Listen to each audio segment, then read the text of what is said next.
Welcome back to the channel and welcome back to another edition of the Spurs Chat Podcast. Yes, we are back again. Lots happening at Tottenham Hotspur despite it being June. The first interview has come out from Thomas Frank. The fixtures have just been released for the 2025-2026 Premier League campaign, and we're here to talk about the transfer window as well. I'll be your host this evening, Chris Cowlin, and we are live at the moment on YouTube and on X and on Facebook. And a big thank you to everyone, because the channel on YouTube has just reached 175,000 subscribers. Incredible. So thank you so much for all of your incredible support. Back with me are two returning guests. Literally lining these guests up, minutes before going live, because all of this news keeps coming out and we want to be the first to react to it. Back with us is Gareth McGuiness. Gareth, how are you, and how are you feeling right now as a Spurs fan? All good, Chris. Look, it was about a month ago we were on cloud 9 in Bilbao. It's coming up to the 21st now. Don't think anyone will ever forget the 21st of May 2025 as a Spurs fan, especially if you're on Bilbao. I don't think I'll ever forget the whole week leading up to it. The 19th it all started, and it was just four unbelievable nights. But as a Spurs fan, look, I was down in the dumps after Ange was sacked. Emotionally, I felt attached to Ange, as we all did. But, I have been thinking about it quite a lot. And whether Thomas Frank's the right man remains to be seen. But I do think going forward, maybe it was right to change, because there was a lot of stats that suggested that this might have been a one-off. Ange went out on a high as well. I think maybe we'll look back at this and think maybe Ange, personally himself, goes out as a Tottenham Hotspur legend, whereas if it had continued into next year and the league form continued, not that people would have forgot about Bilbao as a fan, but I think he would have come under pressure quite quickly.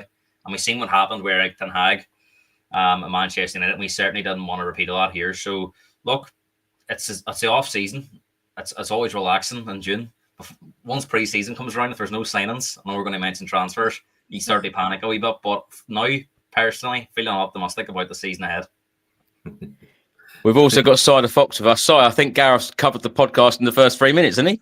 Yeah, thanks very much and good night. I think that's all I need to say. One thing I would like to say, Chris, good evening to everybody who's watching. Hope you're all well. One thing I would like to say, Chris, you thank subscribers. I think everybody should thank you, because you're the guy who put the platform up in the first place, now that everybody follows. And unlike many people in the online space, you deliver stuff with calmness, clarity, good humour. We have great fun on here. So I think everybody should be thanking you as much as you're thanking them, to be quite honest. But there you go. But yeah, looking forward to the chat, and no doubt we'll discuss things in the normal way, where we end up laughing and something weird happens. Hopefully it will finish with a trophy. That's all I say. But Si, going back to your point, thank you so much for those kind words. And I couldn't do this podcast, obviously, or the fan shows, without lots of people coming on, with lots of different opinions, and it's great. So thank you so much for all of your input as well. We're going to get straight into it. Of course, the Thomas Frank interview, the first interview, has come out. I'm going to play a number of clips. We're going to react to each clip. The interview is broken down in 9 clips. We're going to start with this one. Gareth, I'm going to come to you after, where Thomas Frank has naturally said, I'm super excited to have started the job at Spurs.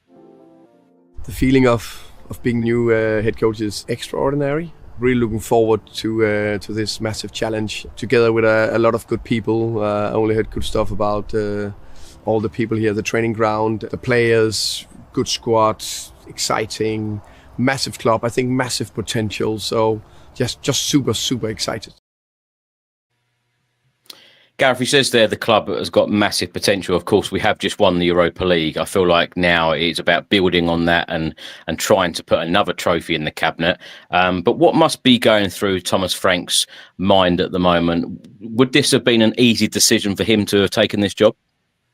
Nothing's ever easy, Chris. He was very happy at Brentford. I think he's been linked with our jobs in the past, whether he really wanted them or the club went a different way with a different candidate. But I think it's fascinating to see how committed and how loyal he was to Brentford. He's been linked with a number of jobs over the last few years. And sometimes you see managers, they go into a job, maybe at a mid-table or lower league Premier League team. They have one good season and they jump ship right away. We've seen that numerous times. And I think a lot of times it doesn't work out because maybe they're not ready for the challenge. The scale of the, don't want to disrespect any Brentford fans, but Spurs and Brentford are on different trajectories, different sizes. But Brentford are a great club. And I think, he's learned, not that he's learned his trade, but I think he knows the Premier League inside out now. He's been there for, I think, 4 seasons at Brentford. And he came through the Championship with Brentford as well. So, I mean, this isn't a man that's, just walked into the Premier League and has thought, oh, my God, Tottenham Hotspur, I can't turn this down. I think what you see with Thomas Frank is a very cool, calculated, measured character. So I think, he would have looked at this as an opportunity. About like, I think when Jurgen Klopp went to Liverpool, I obviously don't want to compare Jurgen Klopp and Thomas Frank, but, Klopp had all our offers and he felt that Liverpool was the right club for him. I think that Frank maybe feels that maybe at Chelsea wasn't for him, but at Spurs is kind of more his style. And you seen what he did at Brentford, he galvanised that fan base. I think it was Sky Sports, Jamie Carragher and Gary Neville says they loved doing a Monday Night Football at Brentford because of the atmosphere, the connection with the fans, and they often had a big habit of turning teams over on a Monday night at home. And I think that Thomas Frank is probably the right character to come in. Now, there's obviously a bit of a lull with some fans about Ange, but I think Thomas Frank's probably the right character to galvanise everyone and put them together because, you're going to go through a lot of the clips, but, he's very, very calculated and very, very clever in how he says things. And you see that rubbing off as well and his tactics and how he approaches games. So, look, Chris, I think it's the right fit. I think it's possibly the best fit we've had since Pochettino. So I'm actually really excited to see how it goes. I think there's a lot of things that Frank will have to prove to the fans, but I've no doubt that this man's coming with a lot of experience, a lot of knowledge, and he's got a very, very good backroom team behind him. So Gareth says there he's excited. Thomas Frank himself has said he's excited. You can see online, and you can, by talking to a number of Tottenham fans, of course, we know a lot of Spurs fans. Some of them are upset about Ange Postecoglou leaving the club. Some of them are very excited about the changing manager, Thomas Frank, coming in. How are you feeling about it? Is this the right fit, as Gareth says? Yeah, personally, I think it's the right fit. I'm long enough, old enough and long enough in the tooth to appreciate that regimes, dynasties and everything come to an end, and Ange was a moment in time and he brought us all happiness. And I'm kind of one of these people that always looks on the bright side of something. He's not going to struggle for a job. Was it the right decision? Only time will tell. You can never look at that. But it's exciting that Frank's coming in. And the thing that, I kind of like about him is if you go back over a couple of the recent managers, Mourinho and Conte, I couldn't stand, to be perfectly honest, because of their antics and their terrible behaviour. You're not going to get that with Thomas Frank. He will be a club man. He will speak positively about the club. He will explain what he does, and he won't be drama queens like the two the aforementioned. And also, for me, when games were being played out, and, I've discussed this with you when we've kind of met up at the stadium, and for me was a little bit too passive. Thomas Frank isn't passive. He's not as absolutely blindly manic as Conte, Mourinho could be at times. So I think he's the right man to go forward. And another thing that kind of gives me good vibes about him is when you listen to him speak, and I've no doubt all Spurs fans have been off and looked at high performance and other things that he's spoken about. The man has emotional intelligence. Ange Postecoglou had emotional intelligence. He brought a team of players together and united them. And I think Thomas Frank will do the same, albeit that I think there needs to be, or there will be, a couple of casualties in terms of players going out. But that emotional intelligence and the football coaching and the, the togetherness that he obviously had at Brentford, I think he can bring that to Spurs. So if you're looking at those kind of things, surely that has to be positive for us. And we should be as positive about him as he's saying he's positive about Spurs, the fans, players, and everything else. Surely it becomes a mutual thing that we all need to do and get behind the cause. I have seen some negative comments, Si, which of course is natural, and it's always natural when a huge and major decision at the football club is made that the fan base is always going to be split. But when you look at the job that he has done at Brentford by keeping them in the Premier League for 4 years, I think one of their main focuses every year is to stay in the Premier League. And interestingly, I couldn't believe this stat, by the way, in the 4 years that he had managed Brentford, and his job was basically to keep them in the Premier League. They never sat in the relegation zone. He deserves this job, doesn't he? He deserves this big break. Totally, and at the end of the day, you've got to look at it as well. He was only ever going to go for the right job. Now, he deserves the job. Absolutely, he's worked his way up through football, and I believe in a meritocracy insofar as, if you perform at the levels you're asked to perform at and within the parameters that you're given. So if you look at Brentford, what I mean by parameters, not a big budget, not a fashionable club, not expected to pull up any trees. One season they didn't perform too well, but that was the season when he had Tony was suspended and things like that going on, and he coped with all of that, and the club was always stable.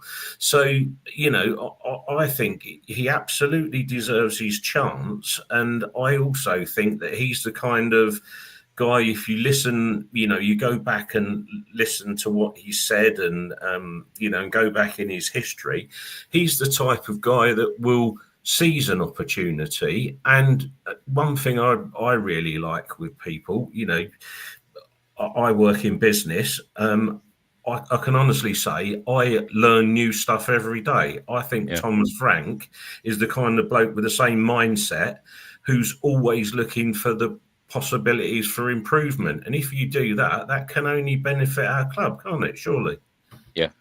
Interestingly, that season that you mentioned there about Tony being suspended, they had 21 injuries that season, and 11 of those injuries were surgeries. So that was a really, really tough period for him and Brentford. But yet, the people, the fans out there that have always criticised of Ange playing that one way and that one system, and Ange coming out and saying, this is how we play and that's it. He had to adapt, Thomas Frank, during all of that tough period of time with all of those injuries. Gareth, let's come to you. But before we do, we're going to hear from Thomas Frank again, talking about his fantastic time at Brentford. I think as probably every boy or girl, I just love to play football. When I was running around in my hometown, probably pretty soon found out that I was never going to be a professional football player. So I just started early coaching when I was 20 years old, and then I've been coaching for 30 plus years. First grassroots level, academy football. Went into my first senior head coach job at Brøndby. It's a massive club in Denmark. Went to England on a journey, first as assistant manager and then the head coach, and had an unbelievable journey in Brentford. A fantastic time with fantastic staff, players and fans. Gareth, how important is it for a manager to manage at grassroots level, then through to academy? Then obviously he spoke about his journey, and then spoke about his time at Brentford, because he started as an assistant boss at Brentford, then took the job, then of course has kept them in the Premier League, as I've said, and has made them a really tough team to beat Brentford in the last 4 years. But how would you assess Thomas Frank's journey to get to Spurs? Chris, I'll answer the first part of the question because it's actually a very good question, as you asked me. I've done a UEFA coaching license course, and some ex-players were on it. I'm not going to name who was on it, obviously, but some of the actual grassroots coaches on it were better coaches than some of the ex-players. Now, the ex-players actually knew in their head what they were doing, but they couldn't deliver it in the right way, or they couldn't get it across to the... Basically, what happens is, during the practice sessions, you coach your fellow coaches, and then in the assessment, they'll bring in like an under-16 team, and you'll coach them. So it's all fair, really. So it's I think Wayne Rooney had an issue like this at Plymouth and Birmingham, where he was trying to get the players to do things and they couldn't quite understand what he wanted. And I think if you look at football now, it's changed quite a lot. A lot of these ex-players that have been fast-tracked into jobs have really struggled. They get consistency with a club. We've seen Wayne Rooney have a few different clubs. Frank Lampard's had to drop back down to the Championship. Steven Gerrard didn't work at Aston Villa. He's gone out to Saudi Arabia. Whereas you look at a lot of these managers like Thomas Frank, who don't have the playing background of some of these world-class footballers, but you learn so much more going from the bottom up than you will ever do as being fast-tracked into a job, because playing and coaching are completely different things. You might have all the information in your head, but it's your delivery, how you say it to the players. Man management's really, really difficult. I think that's one of the things that a lot of ex-pros jumping onto a fast-track job struggle with, because being someone's teammate's very different to leading a group. So it's a brilliant question that you asked me. And I think there's a real sort of style now of managers where you look at some of the top managers around, they weren't necessarily the most glamorous footballers. And I think that's a new in now. It's a new trend in football, because football's become so much more different. It's more technical now. It's more tactical than it's ever been. You even look like someone like Will Still, who's coming through now, has background in the, it all started with like Football Manager or something like that there. And obviously, so there's so many different ways now that people are coming on the scene. But I'm really, really excited about the fact that he's got Premier League experience, Chris. When you look at the two appointments, let's go back to 2 years ago when Ange comes on, there was a lot more people were probably asking questions about who is Ange Postecoglou. They may have recognised him at Celtic, but he only came on with 2 years of European experience and no Premier League experience. And again, I know there's probably a lot of Celtic fans maybe watch the show, but it is very different. They manage in Brentford than it is managed in Celtic. At Celtic, you're managing one of the top two teams in the league. The budget's a lot bigger than the rest of the teams, and a lot of managers have had success at Celtic. Ange didn't do anything any differently to any other manager in the last sort of 10 years at Celtic, whereas Thomas Frank has done something that's of real merit. Brentford come into this league with no experience. It was their first time in the Premier League, and they were everyone's kind of absolute banker to go straight back down again. And if you look at some of the teams that have come up since Brentford, they've really, really struggled to stay in the league. Thomas Frank was able to adapt his style of play, where if you go back and watch Brentford in the Championship, they were a very possession-based attacking team who scored a lot of goals in the Championship. When they come up the end of the Premier League, he changes it up. And I think that's one of the things that we've seen that maybe managers have struggled to do.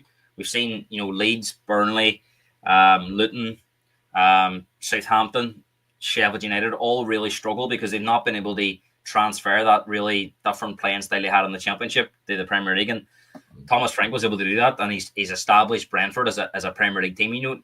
If there was a relegation, if Thomas Frank was still at Brentford now, and we were doing and this was August, the weekend before the season starts, and we were doing our predictions for our winners, top 4, top 6, and our relegation candidates, Brentford would probably be more so that they might be one of the teams that might sneak into the Conference League now, as opposed to being involved in a relegation battle, because I think they've just missed out in Europe twice by 1 spot. And I mean, that is a fantastic achievement based on the budget and the quality of player that Brentford have is a lot down to him. He's improved a lot of the players that's come in the door, some of the players that's already there as well. And if you listen to a lot of the people that speak about him, they only speak good about him. So the only challenge will be now, can he transfer that to a bigger club? And he's got the experience behind him. The one thing he doesn't have is the European experience. But I think if you look at, I know we're going to come on to the statement, that it's important that the club competes on all fronts. So that from that statement to me is the Premier League's your bread and butter, because League Cups and FA Cups, a lot of it's down to the draw. If you draw some nice, easy draws, you can get far in the competition. If you end up playing Man City and Liverpool in the first 2 rounds, it's always very difficult to get through. So League and FA Cup runs, I think the club that's down to maybe a bit of the look of the draw. I think that the bread and butter they want is the Premier League, get us back up to the league challenging, and obviously if we can have a good run in the Champions League. But that's why Thomas Frank's come in here. He's got a proven track record of managing Brentford through a Premier League campaign where they've never been in any danger. And what's the biggest attribute that you look for in a manager is, can they exceed expectations? And Thomas Frank has exceeded expectations by Brentford every season. Can I add a point just on that, Chris, as Yeah. well? In my opinion, I also celebrate the fact that Thomas Frank was a teacher as well.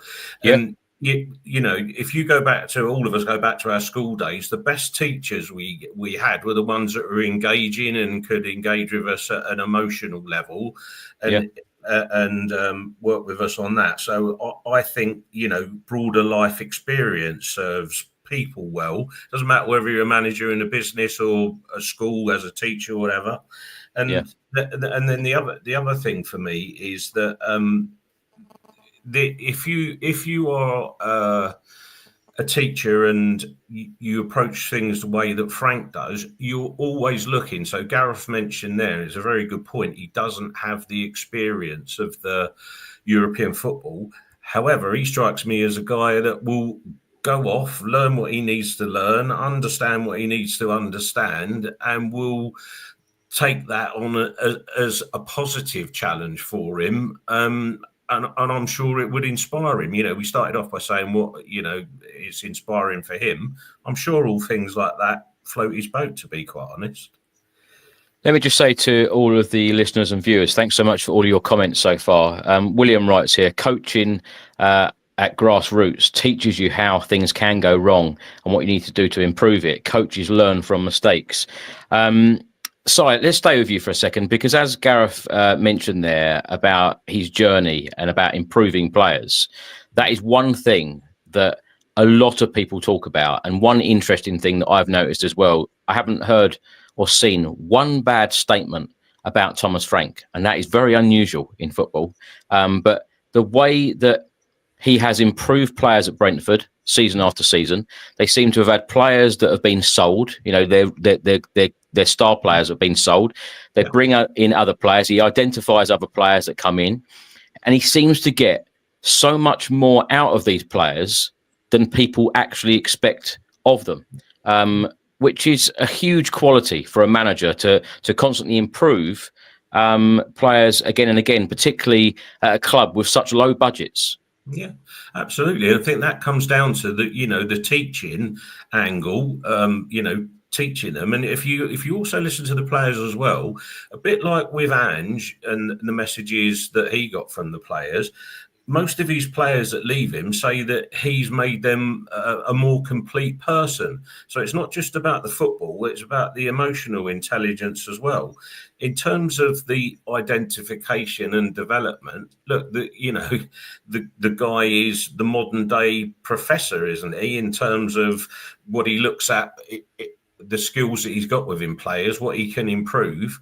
And I think Brian Mbeumo is a classic example. He felt that he could develop him further as a player if he improved his finishing. So they've worked on it. And then Mbeumo had his best return in the Premier League last season, didn't he? Same with Visser.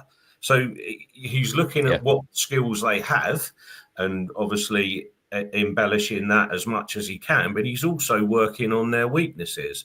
Now, I don't entirely buy into the, Ange didn't improve any players, because that's, for me, that's just an anathema. It's not right. And, if you look at what the player said about being well-rounded individuals about Ange, that plays into them improving as footballers. So if you take Archie Gray and, Berrival and, other players that he's had there, there is stuff that he did, not to the degrees that most of us would like. I agree, but I still think that there's footballing development and then there's personal development. I don't know about you, Chris, but I'm a completely different person than I was when I was age 21, and that comes from experience, being coached. I undertake business coaching still when I'm 57 years old, so I'm always looking to improve. Like you said earlier, we're always looking to improve as people, and we always learn things every single day. Now, there were a couple of comments here. I think I've just lost them. I'll come back to those in a second. I'll come back to you on that point about Ange Postecoglou as well, Si, later on in the show, because far from it, I'm not here to, to diss Ange in any way, shape or form, because, I've actually been criticised by a number of the viewers and listeners by actually bigging up Ange and saying that, he started this project. Thomas Frank is here now to continue the project. Of course, he delivered us a trophy. I'm not going to be dissing a manager that has delivered us a trophy. People can say what they like and have their own opinions, but that's not the route I'm going down. Gareth, let's come to you. I'm going to play a clip actually first. A part of the interview with Vinay Venkatesham and Daniel Levy. This is what they hate. And you touched on this earlier about winning the Premier League and winning the Champions League. We've won a European trophy. It's not enough. It's what we haven't done that is more important. We need to win the league. We want to win the Premier League. We want to win the Champions League. We want to win. And following on from that comment, the next part of the Thomas Frank interview is him coming out saying that we have discussed everything. And he mentions here Daniel Levy, Vinay Venkatesham and Johan Langer. They've done a very, very good process. I would say Daniel Levy and Vinay and Johan Langer have had very good conversations and meetings with them where we discussed everything in depth, details about the club structure, processes, and of course I came with my view on things and how I saw it and my ideas and the way I want to do things and how I try to build a team and a club. And of course it's not me. I think it's very important to say yes. The head coach is an important person, but if I don't have good people around me, it's impossible. You can't do anything alone, in my opinion. If you want to do something quick, you can go alone. If you want to do something big or achieve something big, you go together. So it's definitely a thing about doing things together, me, staff, players. Gareth, I'm noticing in these couple of interviews so far that have been published in the last couple of days, it's all about togetherness. It is all about doing things together. What have you made of those comments from Thomas Frank there, name dropping Daniel Levy, Venkatesham and Johan Langer? When he was in a meeting to, take this job, what would he have asked them? What would they have said to him? What would have been discussed? Because I'm going to say it again, 18 managers now in 24 years. Thomas Frank must have gone into that room thinking, I have to ask this and I have to ask that, because I know if it was me, I'd probably have 101 things written down and say, well, why is this? Why is that? Is this going to change? I've seen before this has happened. These managers have come in, haven't been successful. What's going to be different? What do you think has happened in that room? Well, I think that's the thing. I mean, obviously, Thomas Frank was shortlisted. They went through a heavy recruitment process of who they thought the right man would be. I've no doubt, and look, we'll come on to, with the transfers later on, but I've no doubt that the club want to stick to the traditional roots of, improving players, younger players, they a real high level. Whether people agree with that or not, there's nothing wrong with doing that. I mean, there's no reason why you can't bring in one or two young players every summer window, and within the space of 2 years, they're in your first team. I think the issue was previously they were bringing in too many and not enough experienced players were coming in. A manager, Thomas Frank's not a magician. He can't turn 18-year-olds into Premier League winners. No manager can. You need to have, if you're bringing in young players, they have to be part of a project, yes, but they have to have experience surrounded around them.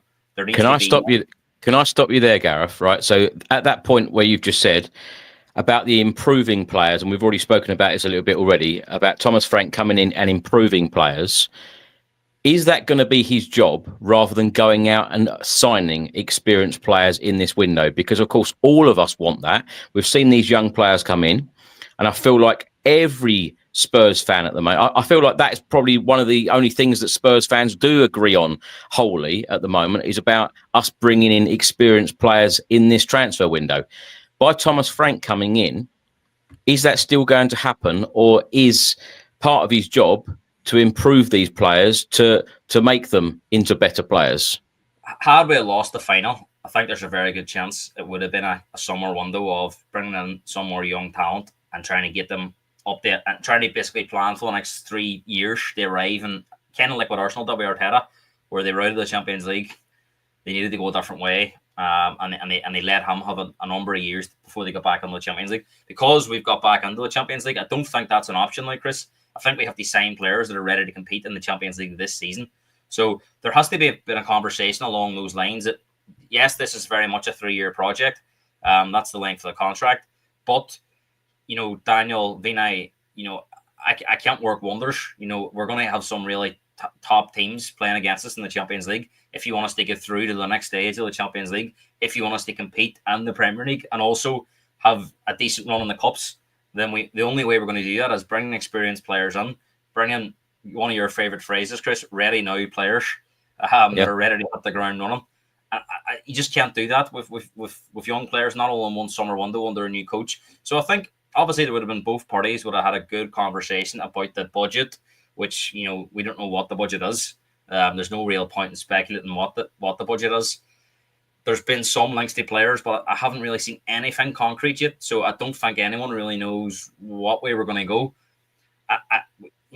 I feel like we need at least 3 marquee players to come on that's going to go on straight into the starting 11 and instantly improve, not only improve the starting 11, but also improve the other players in that starting 11. And we all know the kind of areas that we need to strengthen them, and we're going to come on to that later on. But for me, Thomas Frank is going to improve some of these players. I think, Sai's right to point out, be very harsh to sit here and say Ange didn't improve any players. But one of the biggest criticisms that I had with Ange was I don't think the players tactically were smart enough. They didn't have enough information of what he was asking, because I've no doubt that they liked him as a person and liked him as a manager. But in terms of the coaching, I'm not sure there was enough, defensively going forward. There wasn't enough at times. And I also think as well, and we've spoke about how untrained it is about flexible and adaptable managers. I don't think when it didn't work, there was a real, I don't want to say lack of a plan B, but I never really felt confident that we were ever going to win the game.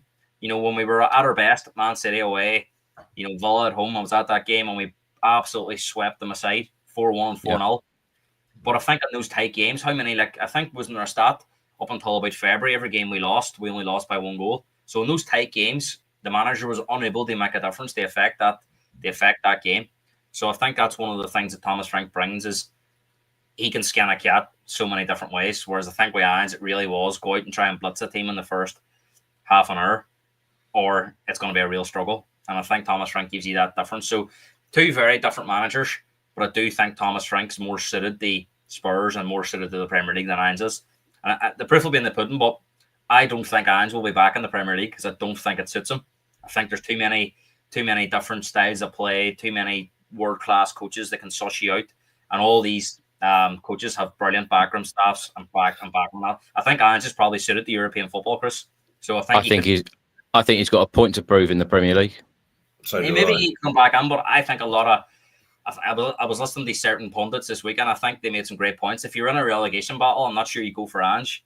I don't think a top 4 team is going to go for Ange, so I don't know where it could end up. But I do think he's really suited to European football. Not only did he prove that with Spurs in the Europa League, but I just think if he was at a Borussia Dortmund or an Ajax, I think he would absolutely thrive. But we'll see. Can I make a point about Daniel Philip Levy? It's all very well coming out and saying we want to win the Premier League and we want to compete on all 4 fronts. Now, Mr. Levy, you have to make your actions match the words that you have spoken, which we kind of have 24 years of evidence that hasn't actually happened. So I just wanted to make that point. And the other thing I'd like to... Sorry, hold on. Let me interrupt there because you mentioned about that interview. What did you make of it, first of all? And also, do you feel that there is going to be any type of change with Donna Cullen stepping down, Vinay Venkatesham coming in? Now, I think we all know that Daniel Levy doesn't do many interviews. Mm-hmm. Do you think that this interview had anything to do with Vinay saying, look, we need to change the perception of you, we need to change the perception of the club, we need to change a lot of things in the football club? I like these updates. Do you think that they are positive for the football club? Because certainly the communication has been lacking over a number of years, I feel, and I feel like a lot of people feel the same. Yeah. I like these particular updates, but Daniel Levy also said about he likes to be challenged. If he likes to be challenged, I would like to see difficult questions asked of him and other board members. You know, whether it be on a podcast like this or fans in a room asking direct questions where they're not pre-scripted. He knows that what's coming, particularly when Spurs are going through a tough time. I know sometimes you can't guarantee how they're doing on the pitch, but you know, that communication I feel is very, very important, and I feel like Vinai coming in, I feel like he's going to try to change that. But do you feel like these will be quite often, these kind of I know it's called an interview, it wasn't really an interview, we didn't hear anyone or see anyone asking any questions, but did you like what you saw?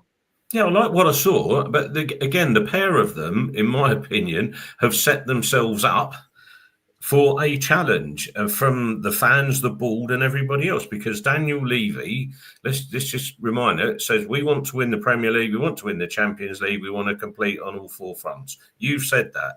Vinai then went on to say, I want to engage with the fans. I want to hear what the fans think. I want to do what the fans want as far as we're able to do. So now they have to perform to those words, don't they? Surely they've said it openly in that, you know, video log, vlog, whatever you want to call it. I think Vinai's come on the bridge the ownership and the fans. Do you think he's going to be the spokesperson?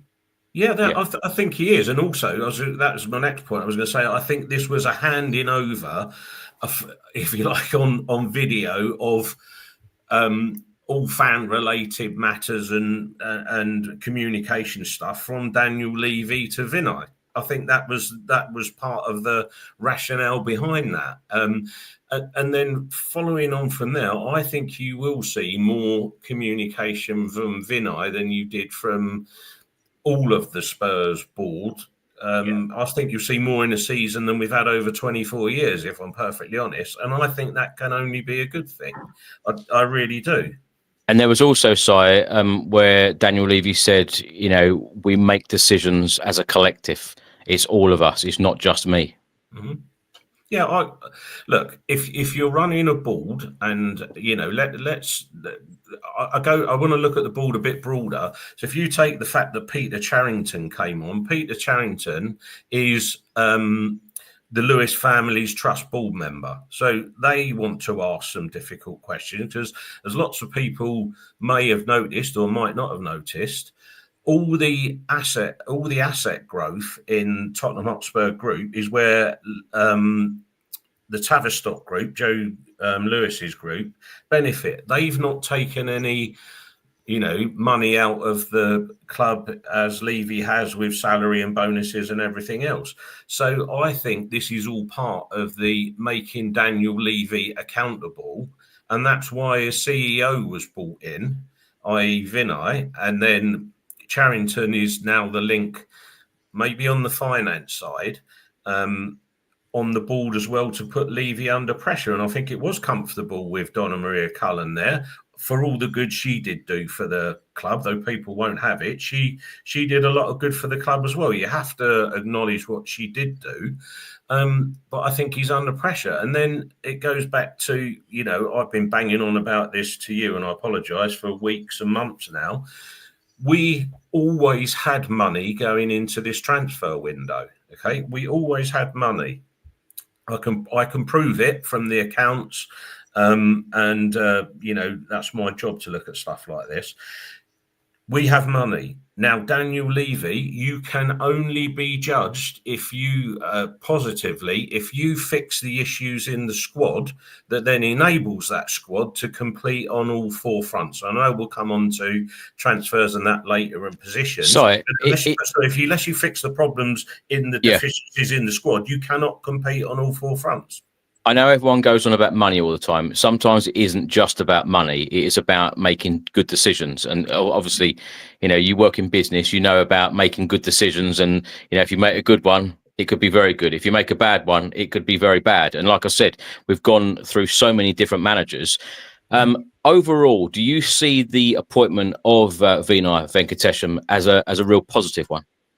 Categorically. Yeah, because for a number of things, look, you don't run Arsenal Football Club, whether we like them or not, take that out of the equation. They were and are a well-run football club, okay? They don't overextend themselves, nor do they skimp. So if you take the positive from his tenure at Arsenal and put it into the Spurs scenario, it can only be better than what we've had. It must be, in my considered opinion.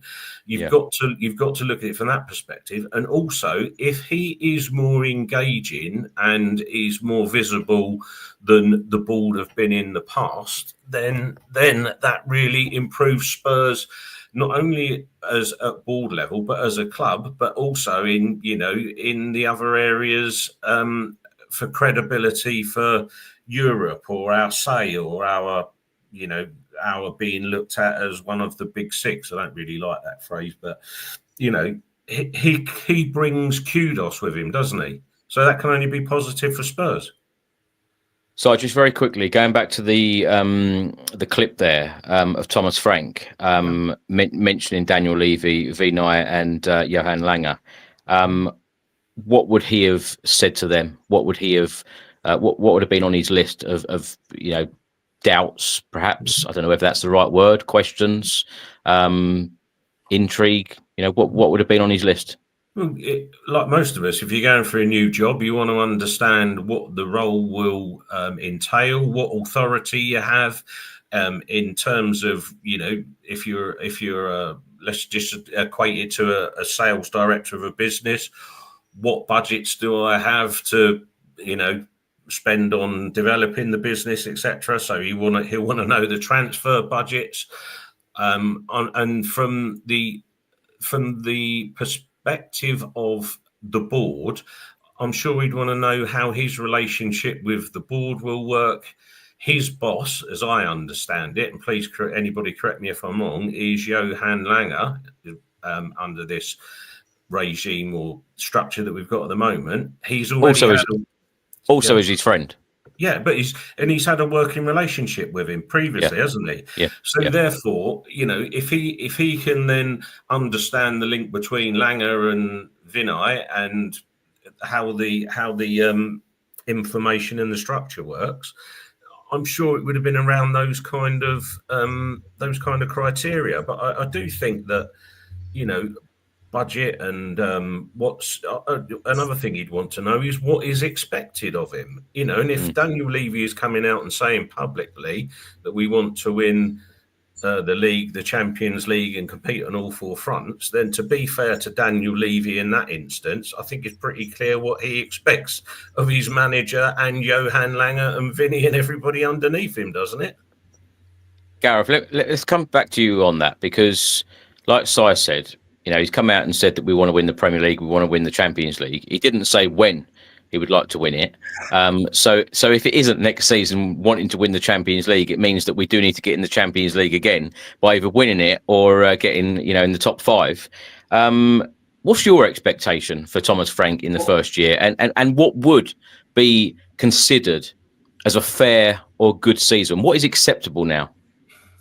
Chris, I think we can't waste this opportunity. We worked so hard to win the Europa League. It was a really tough season, but we spoke about the Europa League journey. I mean, we didn't play flashy football. They won it. We had a really deep resilience, got us over the line in the end, in that final. And it would be such a shame to sit on our hands now this window. Well or not, there has to be, and Si will be able to tell you more on this as a businessman. You always have plans in place. You've got plans, backup plans, contingency plans. Spurs should have, I know maybe they wouldn't have knew about the manager, but they still would have had most of the stuff now, Chris. He's data-led. So the players would have been being picked by somebody else, and Ange, I think, gets the final say if they come in or not. Somebody basically sits down in front of him with a number of players. They watch a number. They've got all the clubs there for him, and he'll pick which one maybe out of the 2 or 3 that he wants. So it'll be very similar with Thomas Frank. Thomas Frank came from a data-led recruitment club as well, so he'll be well attuned to that. But there's got to have been a plan put in place. If we qualify for the Champions League, our summer window is going to look like this, and if it doesn't, and if we don't, it's going to maybe look like this reluctantly. So now that we've got into that Champions League, it surely should fast track this process of, well, it's no guarantee. We could have a good season next year, Chris, and we may just miss out because of the teams around us. Liverpool are getting stronger. Man City have got stronger. I'm sure Arsenal's going to go out and spend some money on some players. Man United look like they're going to be busy. So there's a Newcastle and Aston Villa there as well. So there's a lot of good teams. So there's no guarantee we're going to be in there. If we don't do it for the league, it's even harder this year because we have to win the Champions League. It's not just like winning the Europa League. So I think, Chris, to be honest, we need to spend somewhere in the region of 150 to 200 million circa. I think that's what it needs, because no one's asking Daniel Levy to be Mr. Perfect, Chris. If we see 3 marquee signings, like an Eze, like an Mbeumo, and maybe a top number 6, like an Adam Morton or an Ederson from Atalanta, I don't think anyone's going to sit there and criticize Daniel Levy if they don't work, because that's all players that we've named dropped that we would like to see come on. That's up to the manager then to make it work. So one of the biggest criticisms of Daniel Levy has been that he's not given X, Y, and Z the managers for them to be able to deliver the expectations of Champions League football or winning a trophy every year. It's kind of been second, third, maybe fourth choice on the list. Last year we were linked with Desiree Douay. Well or not, I know we're linked with a lot of players. We end up with Wilson Odegaard. Wilson Odegaard, for me, is nowhere near the level of a Desiree Douay. And there's been examples of that for years gone by, dating back to Pochettino and Daniel Levy said that he got Conte and Jose wrong. They come out and says they didn't get what they were told. And just like what Sai said there, just because the Daniel Levy and Vinay tell Frank you're going to get this doesn't mean he's going to get it. So there's no contract there where he's signing that says, Frank can resign if he doesn't get this. He's basically, it's a man's word. So he has to take them at face value, just the way they have to take Thomas Frank at face value. But we are not going to compete on 4 fronts this season unless we invest. And signing experienced top players costs money. It costs transfer fees and it costs wages, because you're not just competing. And Mbeumo's not on big money at Brentford, but Man United are rumoured to be offering him 250,000. So you're competing with all our clubs that can offer big financial packages to get these players out of clubs. And if we're not going to do that, Chris, I don't see how we're going to attract players. Could that be one of the changes? So let's come to you on this. Could this be one of the changes at the football club? Now that these changes have been made at board level, could that change?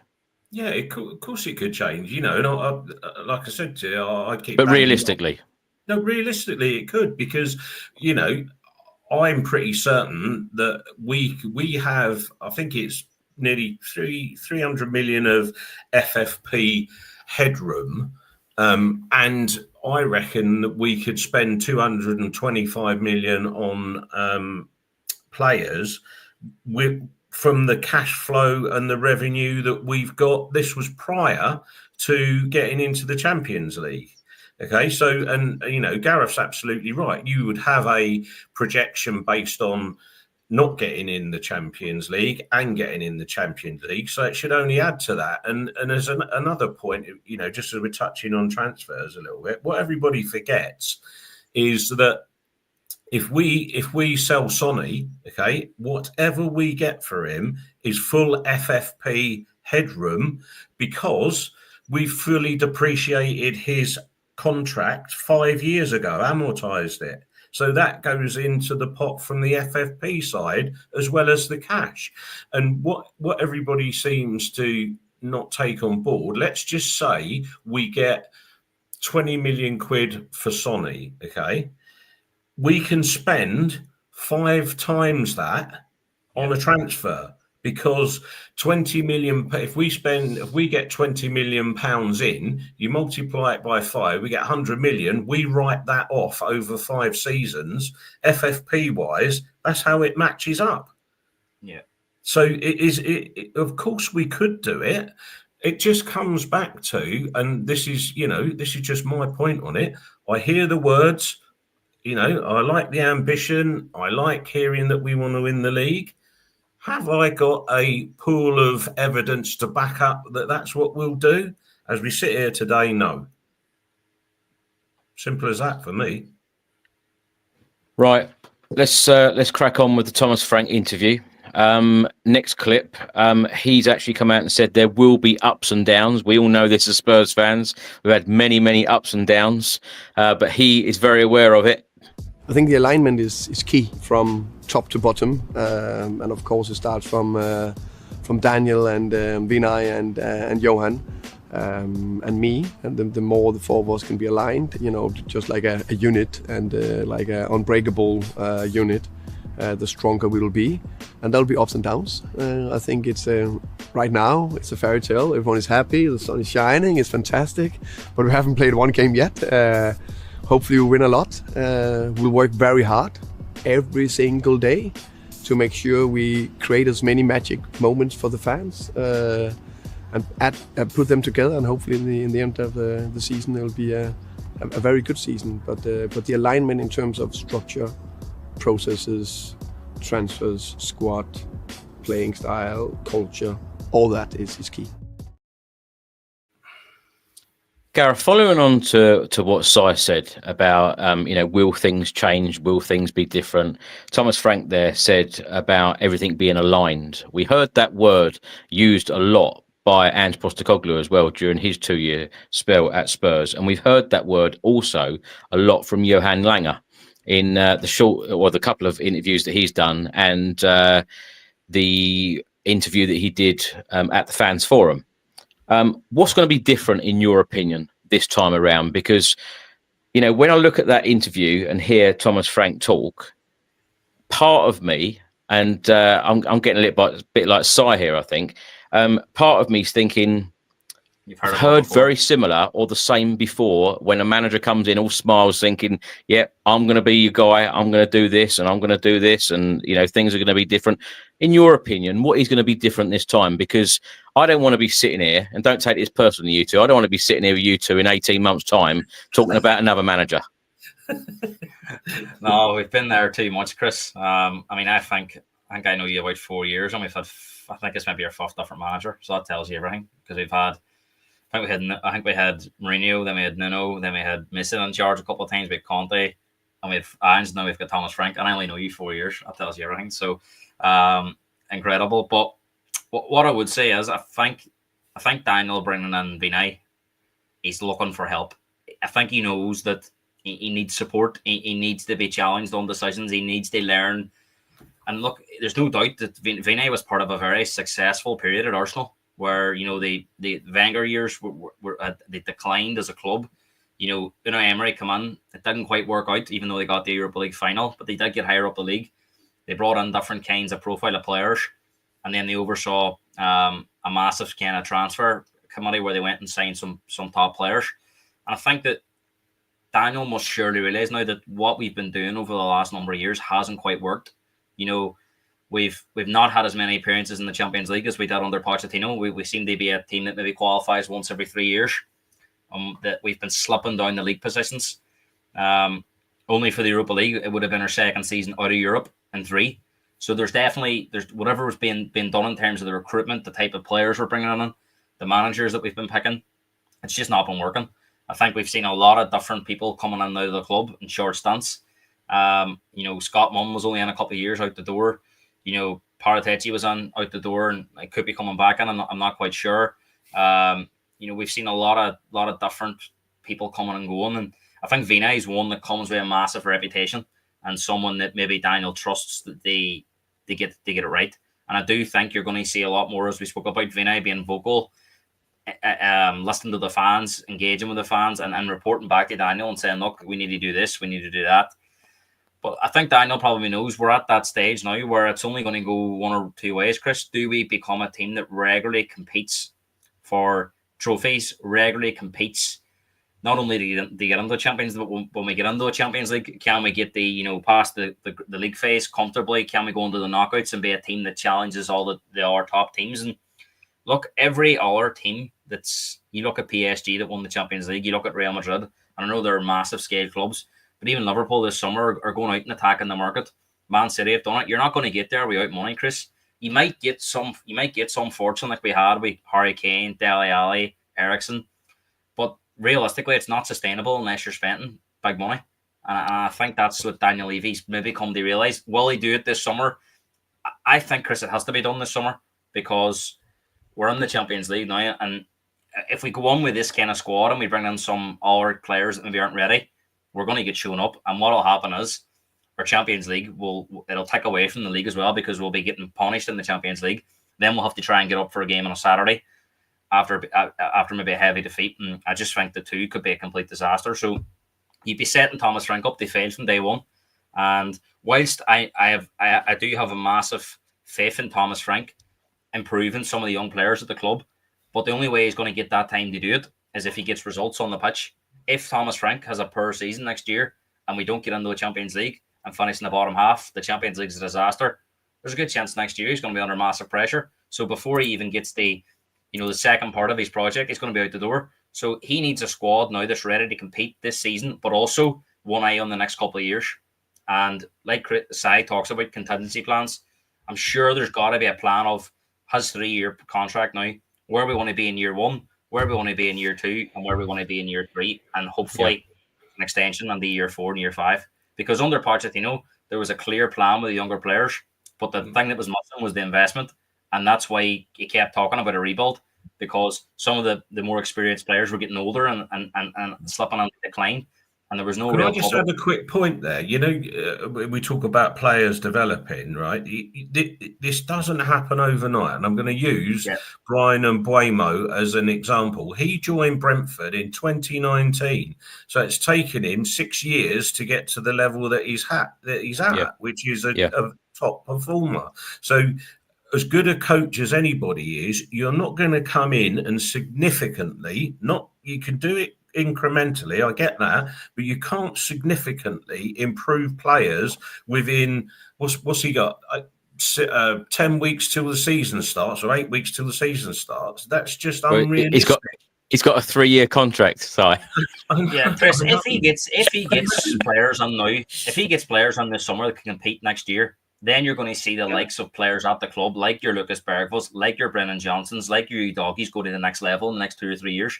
But the problem with the likes of Udogi is, and players like Bergvall, they're nowhere near their peak years yet. So they need support. They need players in there to help them. And we need players. Like, you can't expect Lucas Bergvall to go on to a game against Real Madrid and run the show, because he's so young.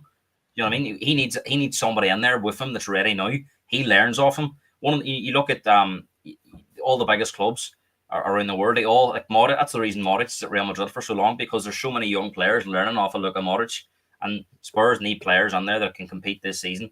And if we have a good season, Chris, if the market will tell you the expectations, if we go out and sign some top players, there's no reason next year why we can't get ourselves into the Champions League via the league, because there's more than likely going to be a 5th spot goal now, which makes it a little bit more easier, and also have a good run in the Champions League.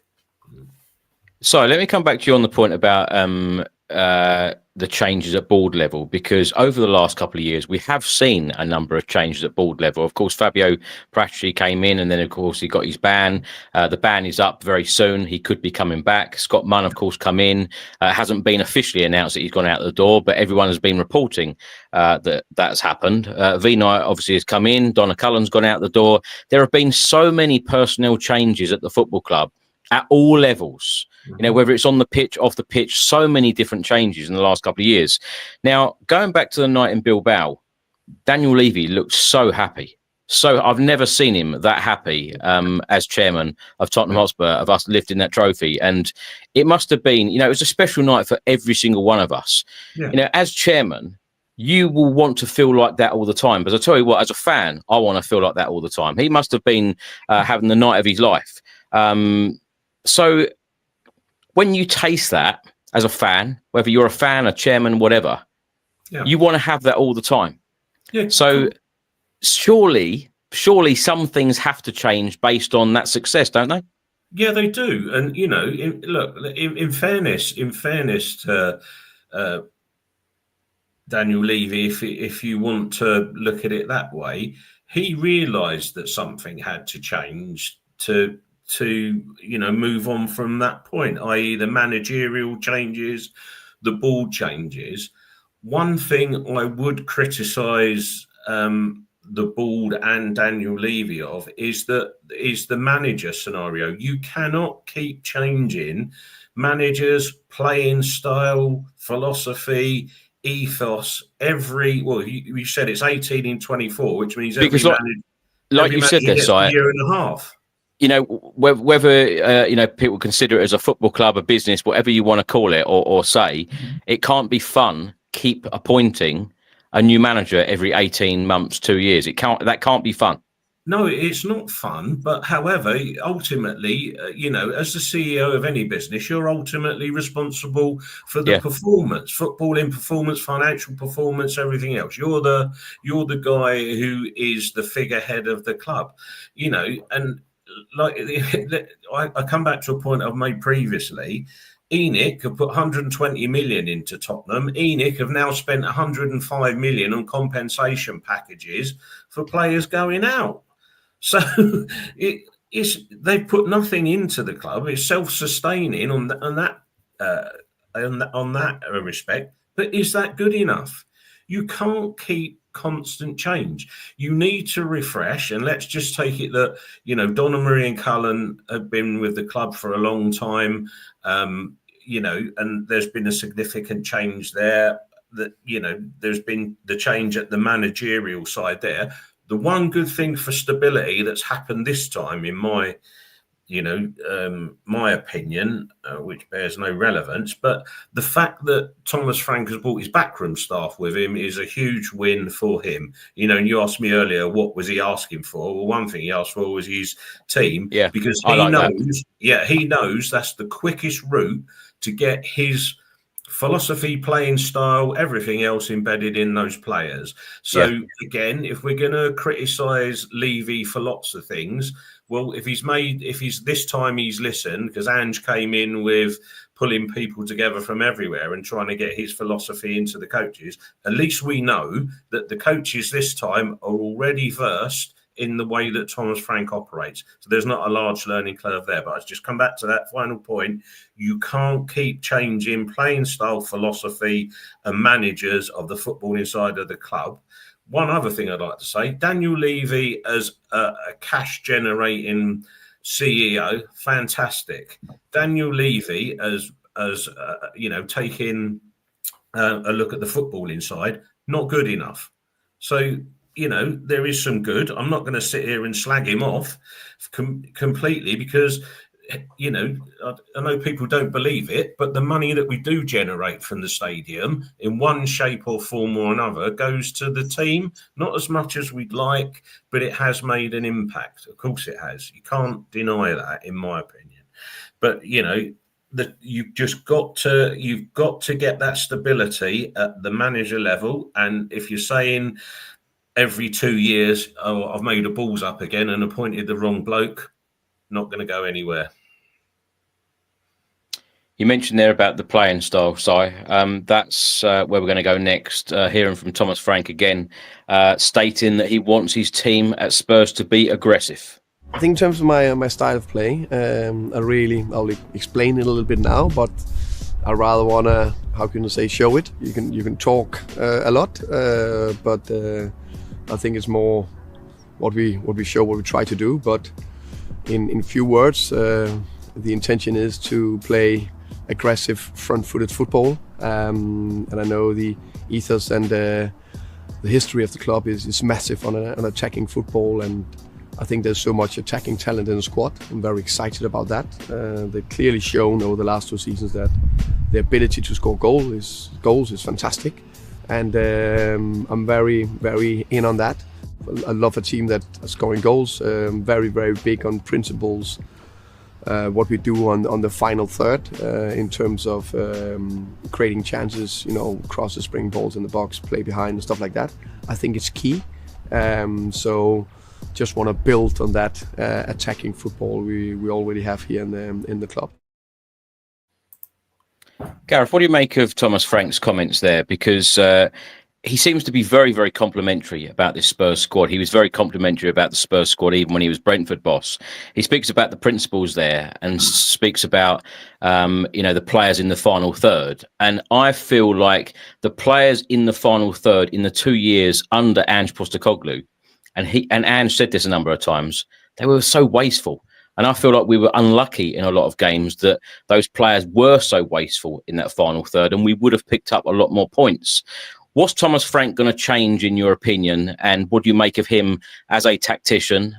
Because we know that he is very, very flexible when it comes to tactics. I think one of the things that was lacking in Ange's system was structure. I think Thomas Frank's going to provide a lot of structure, whether that's offensively or defensively or togetherness. I think in the transitions, we were wide open at times. It was football suicide at times, let's be honest. It was entertaining, no doubt about it. But I think towards the end, it became less and less entertaining because we were losing so many games. He will look at that and go, yes, they won the Europa League. Unbelievable achievement, not easy to follow. But he will look at that 17th position and think, oh my God, how has a team with that kind of quality ended up there? How have they lost 22 games? He will feel that he can only, not obviously will improve it, but he'll feel that it's a team that might even take, he might be looking at it and going, we could catch teams out next year, because teams will be thinking, well, they finished 17th last year, how much can they improve? But I think wasn't Forest finished 17th 2 seasons ago, and Dundee finished in the top 7 and they were in the top 3 for most of the season. So it can be done. You can make jumps in relatively quick spaces of time if you get it right. I think what Thomas Frank will look at is he's tried to sign Brennan Johnson in the past. He's tried to sign Archie Gray. He was very complimentary about Solanke, probably out of Brentford's budget. But Solanke's a very similar player to Evan Toney. Big, physical, strong, athletic. He will see similarities in Brentford. In terms of the front three ahead of Brentford, to the front three he could have at Spurs. So I definitely think we'll have a lot more structure going forward and at the back, and I think that'll give fans a lot more confidence watching the games. And if we do fall behind, I think Thomas Frank will have a plan in place to get us back into the game. If we're ahead in the game, I think he'll have a plan in place to carry us through that game without being too risky. Now, he did mention about risks as well, and I like that, but Brentford were very capable of setting up different ways against different teams, and I think that's one of the things that Thomas Frank does is, the way we play against PSG in the Super Cup will be different to the way we play against Burnley in the Premier League a few days later, because you've seen what Thomas Frank does. He's very comfortable going with a more defensive structure against the team that he thinks is better players, and I think that was one of Ange's biggest downfalls. It didn't matter if he was playing Liverpool with half a team. He went out and says, let's go at them, and they got beat 6-3, and it could have been a lot more. And I think whilst that's you could say it's brave, but it could also be considered as naive and a bit disrespectful. You have to respect the opposition that you're playing. This is professional, top level football. You wouldn't go on a war with a bat and a ball. You would go on with as much armory as you can. So I think Frank will set up different ways, and the team will be well trained in the systems of, right, we're going to adapt here. We're going to go to a back 5, or we're going to change it. And we're going to go with a 3-5-2. And I think all the systems will be trained. Obviously, at the start, it's going to take some time to get used to it. I think Simon made a great point. His background staff, but also Justin Cottrane seems to be a real, he seems to be the next big thing that's going to come out. So, they have him in there beside him. And there's no doubt that this coach is going to go on to do better things as well. I think they have that kind of technical ability in your background staff. It's going to be brilliant. And I think what you'll see with Thomas Frank as well, Chris, is he'll trust his staff a lot more. I don't think Ange completely trusted his staff. There wasn't a lot of communication on the sideline. I know a lot of them were brought on. He hadn't worked with some of them in the past. But you could kind of see him at times. He was like a lone figure on that touchline, Chris. You would have seen it more than me. Not too many of the staff would have come up to him and you would have had too many conversations. Whereas I think Thomas Frank will be in constant communication with his background staff, and he's already says that it's not just me. They will put in a lot of work and they what we want to do. So interestingly, Gareth, I do think it could work.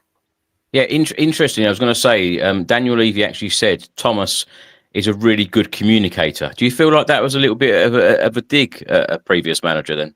I think with Ange, when he came on at the start, he's like, everyone enjoyed him. And to be honest, he was kind of box office in front of a camera because he never quite knew what he was going to say. And his press conferences were always quite entertaining. Now, towards the end, he was getting very aggressive and very defensive. And whereas I think Thomas Frank's a bit more, he's a smarter operator in front of a camera. He'll not give away too much, and he's very relaxed and calm and calculated. And I think basically how you see Thomas Frank in front of a camera is probably what you see in a lot of his decision making. I think he's one of those. He doesn't. He kind of looks at everything before he makes a complete decision. I think that Sai would probably know about almost like a businessman. He evaluates every possible scenario before he commits to something. Whereas I think with Ange at times it was kind of just on a wing and a prayer and let's go for it. We're gonna go out and we're gonna play our way in. Hey, if it doesn't win the game, then so be it. And then we'll do it again next week, and we'll do it again next week. And whereas I think if we lose a few games under Thomas Frank, he will be looking at different ways we can change it for the next game. Whereas I think Ange was kind of, well, we beat Man City 4-0, lose the Ipswich 2-1. He kind of forgets about Ipswich. Look, we did the Man City, and we're going to keep doing that. So I just don't think modern day management's like that anymore. And look, I'm very grateful to Ange. He delivered probably the best night of my life in Bilbao. But I do think in terms of us moving forward as a club and where we want to get there, I do think it's the right decision, Chris. And I really hope Thomas Frank is the man to do it. Let's before we come to you, Si, let's hear from Thomas Frank again, talking about his playing style, and he said we need to take risks. I'm a big believer. I always say this one-liner: if you don't take risk, you also take risk. So I think it's important that we take risk. And risk is, for example, if we play man-man in some situations, risk is you need to play forward. If you don't risk the ball, you can't create anything. So I'm a big believer of that. We need to be brave. The players need to be brave when we play, and they need to trust themselves. So I will do my very best to install that trust, and the players need to be brave. For me, if they lose the ball by trying, it's never a problem for me. Of course, I can react. It's natural, but they need to do that. But if they don't work hard, that I struggle more with that. So if they do everything they can and they lose the ball or they try, no problem. But it's more if they don't work hard, that's my non-negotiable. But we need to take risk. Of course, if we don't take risk, it's impossible to achieve something big. So what do you make of those comments? Because he said there, if they lose the ball, he expects the players to work extremely hard. What manager doesn't, actually? And I feel like we've heard those words before from multiple different managers at Tottenham about being brave. Yeah, we have. But you've got to look at it in different ways. And I think one thing that all Spurs fans know is that the structure of the team and the positions we're weak in make the difference between how taking risks and not taking risks. So, for example, if you've got a back line of Porro, Romero, Van der Ven and Udogie, and you had a number 6 in front of them, so therefore 5 other players can take all the risks they want, can't they? Because they've got the security of our best back line behind them. And that's where it comes down to, you have to have the squad to be able to interchange players without weakening the team. Then you can take all the risks you want. And Gareth made a great point, and it does come back to the scenario whereby you don't always have to play, attacking football. You find a strategy to win the match that you're in, don't you? And, taking risks on a personal level, let's just say this: Brennan Johnson is one-on-one with a player wide, or Tell's one-on-one with a player wide in line with the other team's 18-yard box. Take all the risks you want. If you want Jed Spence doing Cruyff turns on the edge of our penalty area, I don't think that's a sensible risk, is it? So, but you've got to match the team structure to allow your flair players to take the risks, to commit the other team and make chances. So I kind of interpret it like that, if I'm honest. Taking risks in the right area, being brave on the ball, but not being reckless. Let's hear from Thomas Frank again. He now talks about the very talented squad that Spurs have. I think it's a very talented squad. I think it's a very good squad. Very excited about starting working with them. And of course, when you follow Premier League, you see the other teams. Of course, I've seen Tottenham. I've seen some fantastic performances from the team over the last years, and I'm very excited about that. So I think there's big potential in it. But of course, I'm looking for the outside. So I'm looking forward to get to know them, to be around them, to feel them, to understand them, to work with them on a training pitch. And that's where you really get the big understanding and understand the relationships between players and how you can get the best out of them.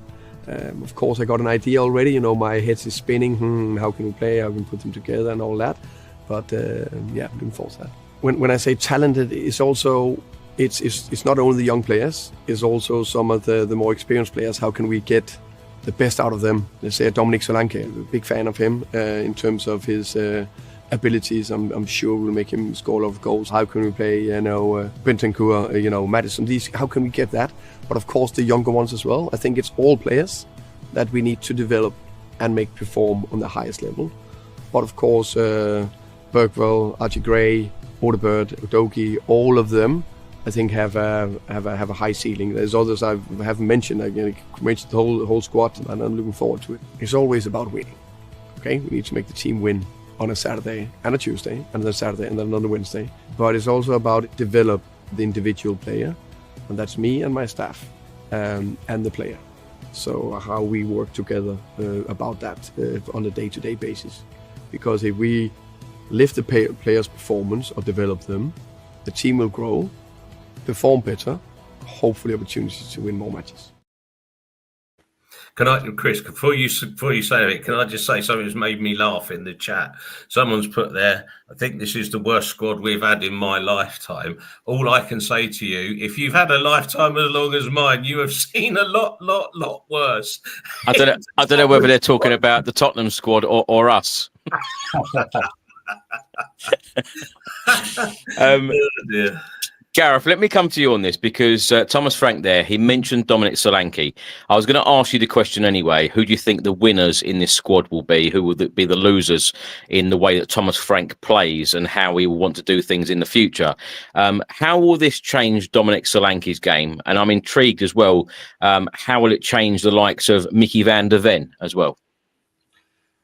One of his biggest practices at Brentford was individual development will help collective development. So he really focused on improving individuals to improve the team overall. It sounds very simple, but sometimes a manager might think of getting a system in place that everyone can kind of align to. And if the system's good, then we'll be fine. Whereas he kind of looks at individual development as well as working the tactical, as improving the technical ability of players will also help. Because if you're not improving as an individual, if you're only giving them tactical advice, then technically they're going to suffer. So I think that's one of the things that he'll really look at. Solanke, I think, had a great start. I know he was injured, but I know he got a couple of big goals towards the end in the Europa League in the semi-final. But I definitely looked at a player that definitely needed some coaching. I think Brennan Johnson, all the back post goals, but I think there's so much more to come from Brennan Johnson in terms of 1v1s and maybe working on, or he always seems to have to play on the right. He needs maybe a bit of coaching playing off the left, especially if a Brian Mbeumo comes in. And we'll speak about transfers, but where would that leave Brennan Johnson?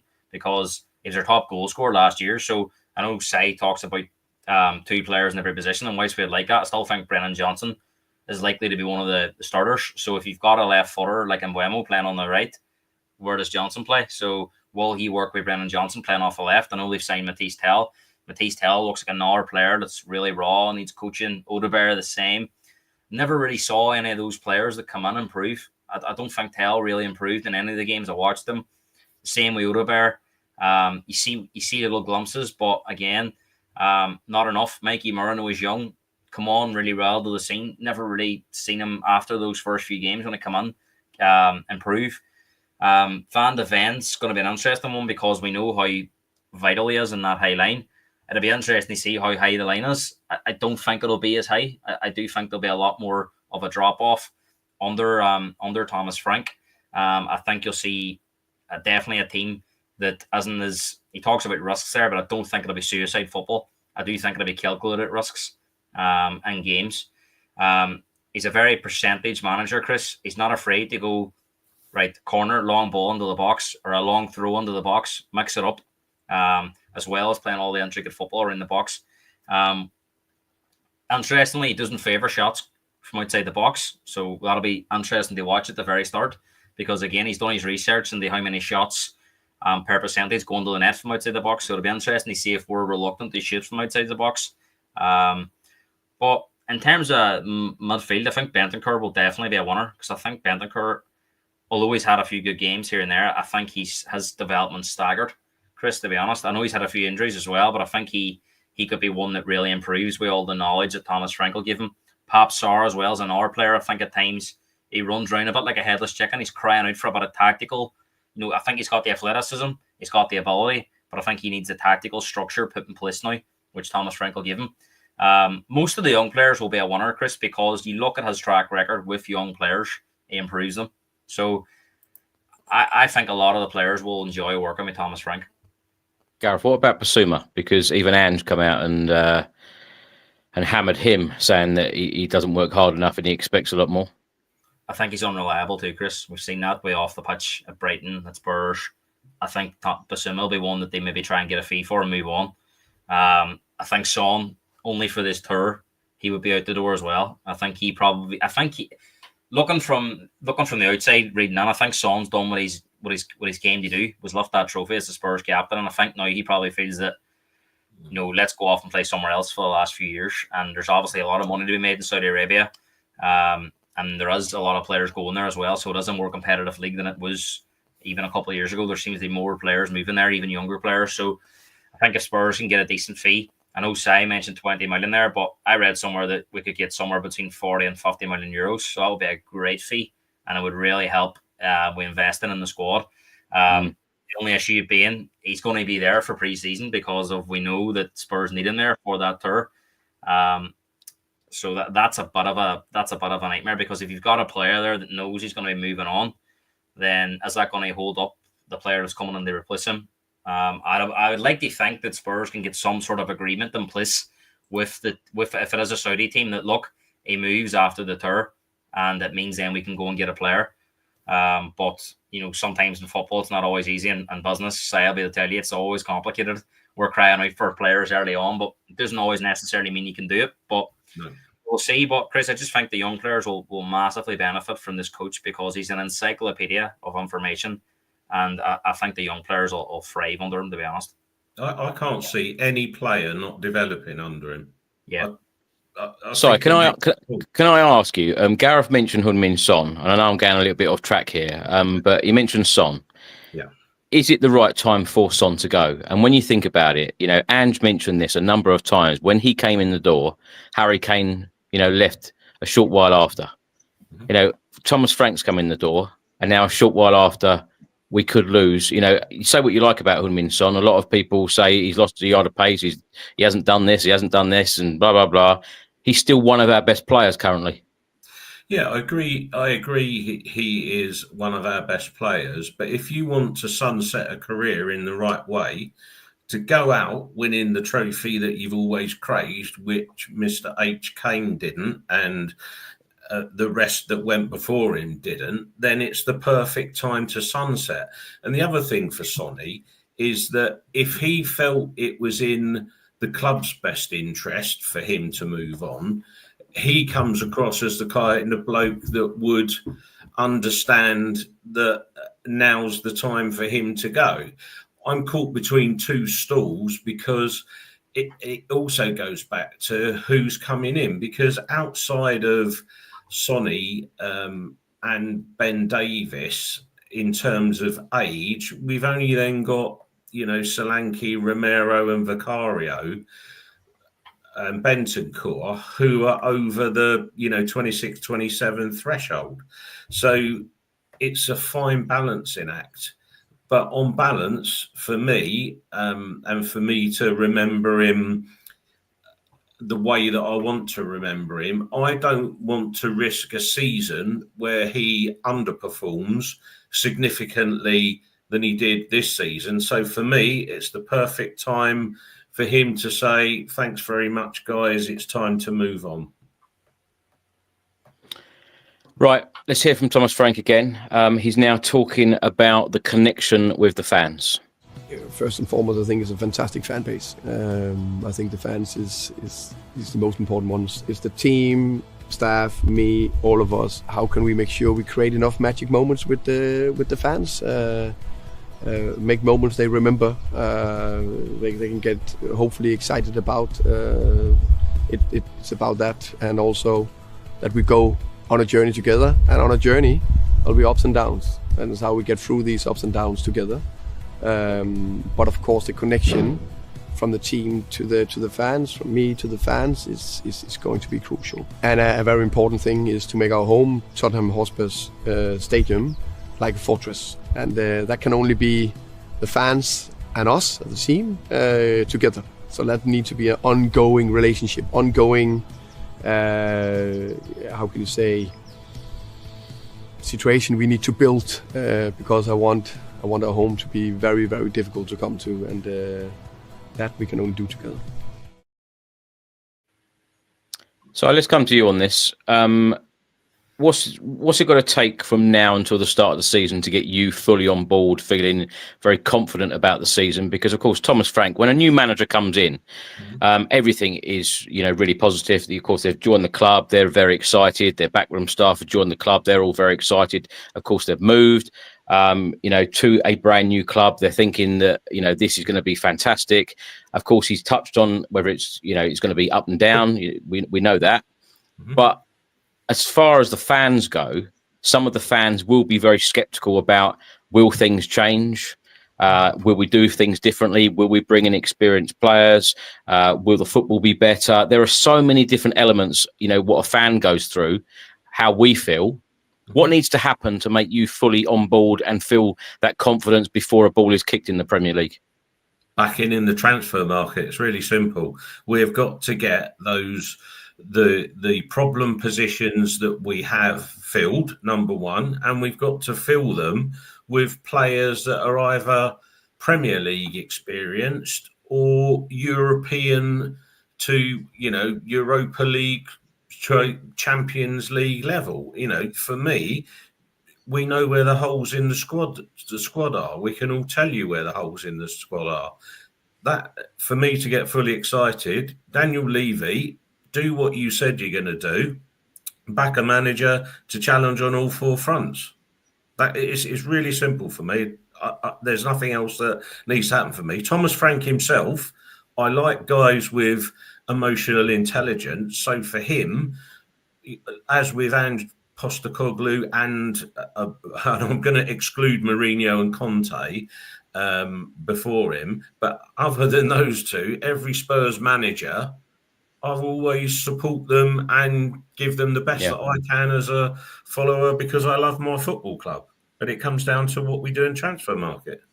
Before we hear the last clip from Thomas Frank, let's cover the and of course we've got to talk about the fixtures. Let's cover the transfer window section now, because I feel like that's going to be quite quick, because as Gareth mentioned and touched on, there is nothing concrete at the moment. Lots of rumours going on at the moment, but in terms of I always say to the guests here, don't ever assume that everyone thinks the way you do and knows what you do, or thinks the way that you do about transfer window, saying it's all pretty obvious. Please spell it out to us how you think that Spurs need to address this transfer window in terms of positions and certain quality. Yeah, so for me, you've got to get an equivalent player for Mickey van der Ven, because we're going to be playing 50 games minimum, in my opinion, this season. So Van der Ven will probably pay half of them. So you've got to have someone of equivalent stature as a backup for him. The other position for me is we need another high-quality fullback, preferably a left-back for me. We need a number 6.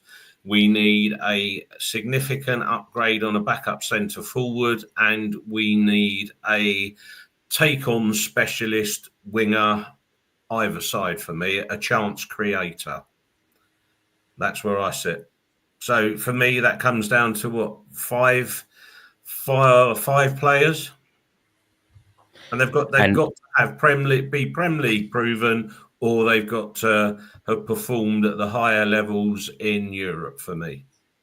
And who would you like to see or expect to see go out the door, Si? who I think going out the door, you're going to have Basuma will go. I think Son will go. I think of the first team players, who else? Romero, I don't know. If he goes, you just got to replace him as much as you can, like for like, although I don't think you can fully. And yeah, the younger players, you know, the Mikey Moores, the Jamie Donnellys, and those kind of guys, for me, go out and have another season, especially Jamie Donnelly, championship or higher. Mikey Moore, same. Will Lancashire have another season out on loan? But we have to improve that 25-man squad that we've got playing in the League and Champions League. It has to be experience. So Premier League experience or high levels of European football. I even know the players I'd like, but whether we could get them or not is another matter, of course. Go on, reel them off quick. Maxim de Kuiper I'd have at left back. In Capier I'd have for the centre back. I'd go and get Palhinha for the monster number 6. I'd like Jonathan David as the number 9, and I'd like either Mbremo or Semenyo as my take-on specialist. Gareth, is there anything you don't agree with what Si said there? No, I mean, if you get them players, you'd be happy. But I have a somewhere kind of level of like my expectation. You know, the money that the fans are paying, where we want to get to, it's going to take that level of player. Realistically, if we get them all, it's going to be an hour issue. But I think I would say there. I think Son will go, and Basuma will go. I also think Richarlison will probably move on as well. Yeah, sorry, I forgot him. You're right, Gareth. Yeah, he'll go. Yeah, Ben Davis, I think I would move him on if you can get even if you can get 5 to 10 million, because under the Kelly, I would go then and bring in Gahey or Braithwaite. If Romero goes, I'll bring in both of those. Now that would cost somewhere in the region of 115 million to bring those two in. But if you're getting Romero they're not going to sell Romero for anything less than 70 million from what we hear. So you either keep Romero and bring one of those on, or you bring both of those on if Romero goes. And that leaves you with Dragas and Danzo and Van de Ven. So I think you're well equipped at centre back. Then you've also got the young lad Viskovic coming in. Who knows what he'll be like, but there will be cover there. Full back, we definitely need a left back. Who I think that's probably one where we go down a younger route, because I think Kerkez is going to Bournemouth, and the outstanding left back is Robinson. But I think at Fulham, but Robinson's about 28 now. So I don't think the club will go down that route, because I think it would cost about 50 million to get him, 50 million, and there's no resale value there on him at his age. So I think they may look at a younger route. And I don't mind that if it means we're getting the areas that we need more strength in them. I don't mind a younger player coming in there if it means we've got more experienced players in the areas we need. I think at number 6, I would like to see Ederson come in from Atalanta. I think he would be a real quality addition. I think he's available for around 50 million euros. A lot of teams after him, but he's still there at Atalanta. Or I like the lad at Brighton, Baliba. I think he's a really talented player, but again, will cost quite a lot of money. I think Mbuemo would love to see come in, Eze come in, and a striker. I know he's linked with Newcastle at the minute, but I really like João Pedro because he can play different positions. He can play as a 10 off the left or as a striker. And I think we Mbuemo as well. If you're stuck, you can play him through the middle. So I think you don't necessarily have to go out and sign an out number 9 if Richarlison goes, but at least different players that are coming in can play in there. If you have Mbuemo and João Pedro, they can also fall in as a striker as well. So that would be my one though, Chris. Gahey, Braithwaite, Ederson, Eze, Mbuemo, and Pedro. I mean, that would be if we get those, Chris, it'll be pandemonium. But I think that's unlikely. But that's the level. You know what, Chris? That's the level. That's me being. Yeah. That's the level they compete on all 4 fronts. Do I think we're going to get those players? Probably not. But if that's the case, how can you say to Thomas Frank, go and compete on all 4 fronts if you don't give him the tools to go and do it? So the transfer window is open until the 1st of September, 7 p.m. I feel like the next day on the 2nd of September, you two need to come back. I'm going to play those clips to you, the players that you've mentioned, and then we'll review it. And we'll probably all laugh. Yeah. Right. Before we go on to talk about the fixtures for next season's Premier League, we've got one more clip to play from Thomas Frank, and he said, "I'm continuing Angie's work." Huge congratulations to the club, to the team. huge congratulations to Ange. So he forever be a legend in Tottenham, and congratulations to him for that. I think it's very important to understand that we all stand on the shoulders of others. So I'm going in on the foundation that Ange have built and his coaching staff, and I'm very humble about that. And I'll do my very best to continue the great work you've put in. But the feeling and the excitement and the joy and the happiness you could see in the fans' face and the pictures you saw was wow. So hopefully we can create more of those moments. That will be the ultimate dream, to do that and build on that. And they, hey, no one can say they're not winners. The team and the players are winners. Now we need to do best see if we can become serial winners in the future. Gareth, let's come to you. You spoke about, becoming serial winners. Perhaps wouldn't that be nice? But calling Ange Postecoglou a legend, saying about the foundation that Ange built, and continuing his great work. I felt that was a really, really classy thing to say. Mentioning Ange Postecoglou, because not a lot of managers mention previous managers in their first interview at the football club. But of course, he did win a trophy, so kind of impossible, really. Or would have been a little bit rude not to have done. But what did you make of that? Because I've mentioned on a couple of previous episodes about this should be a minor reset rather than a major one. Because, of course, whether people like it or not, or whether people give Ange Postecoglou the credit, he just won us a trophy. He started this rebuild without Harry Kane 2 years ago.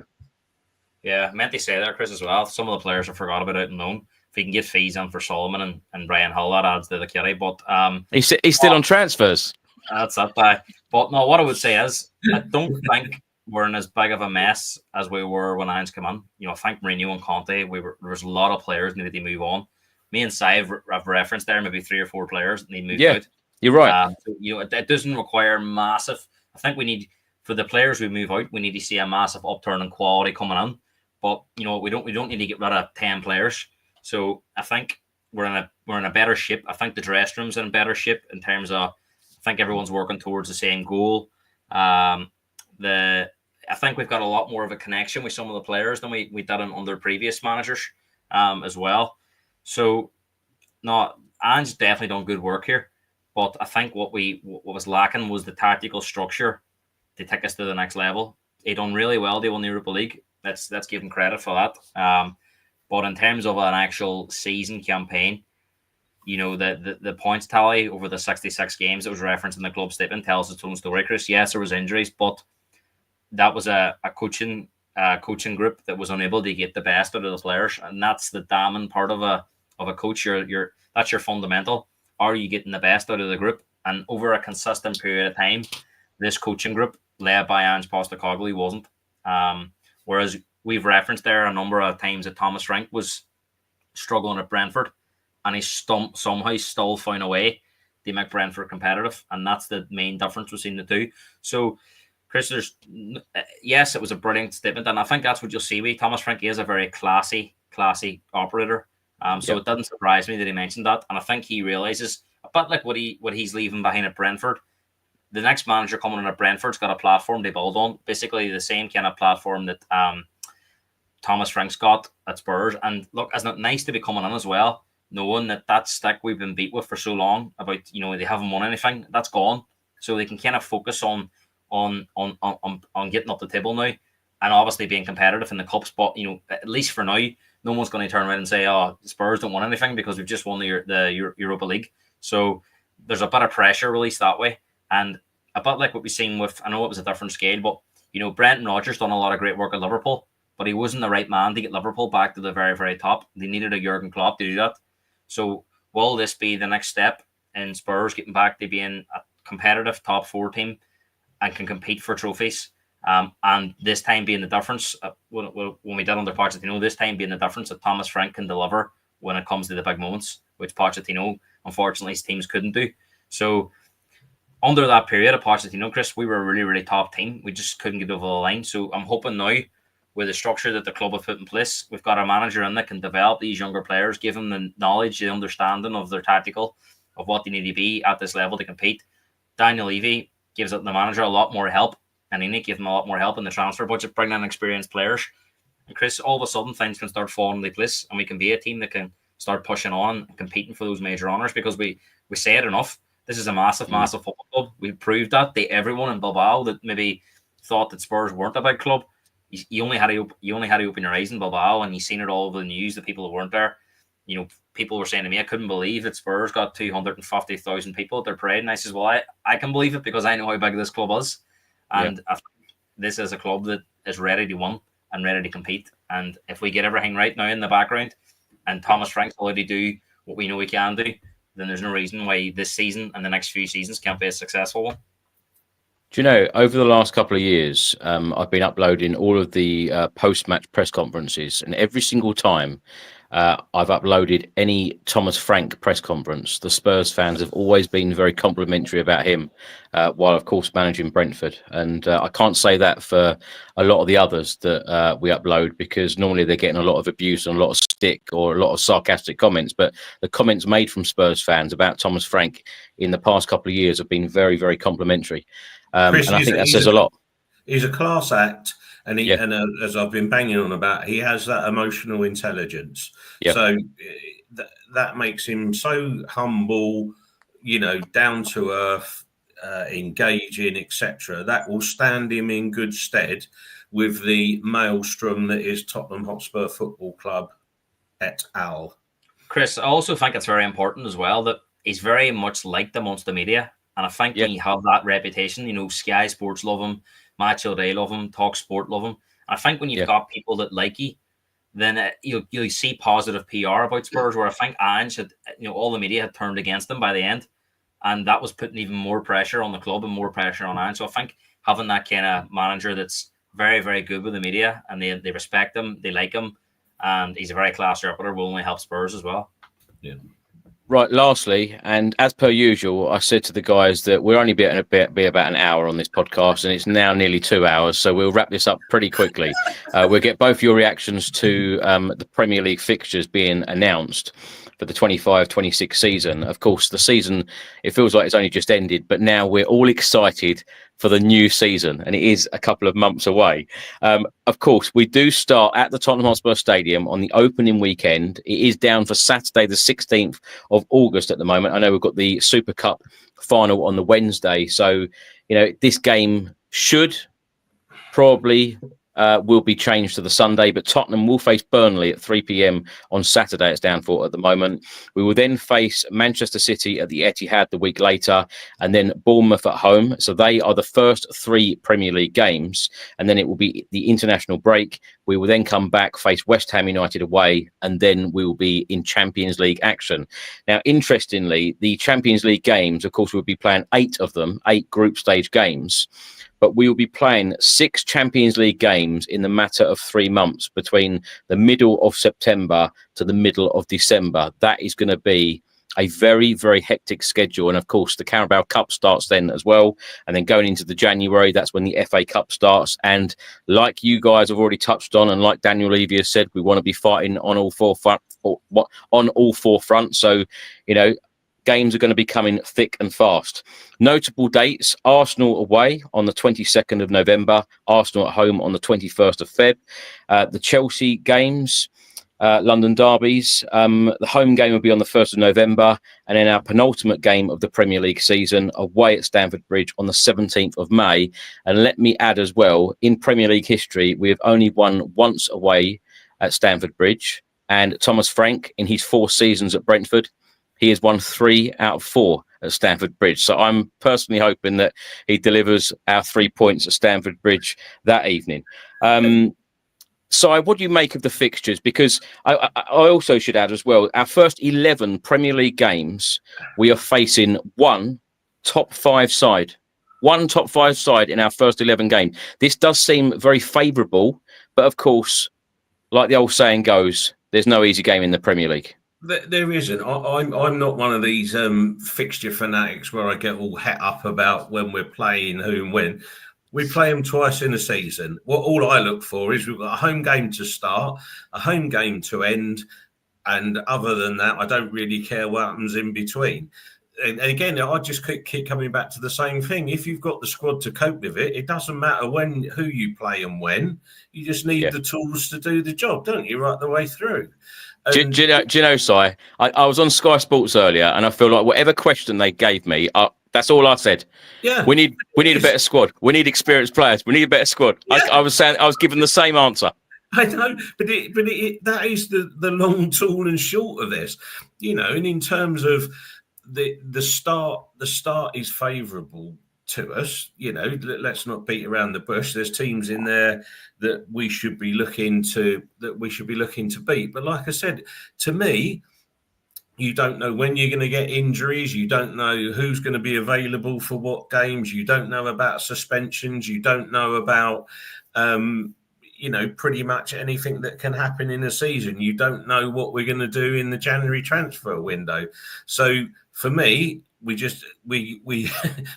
play who we play when we play them, and just all I ask of Spurs teams is to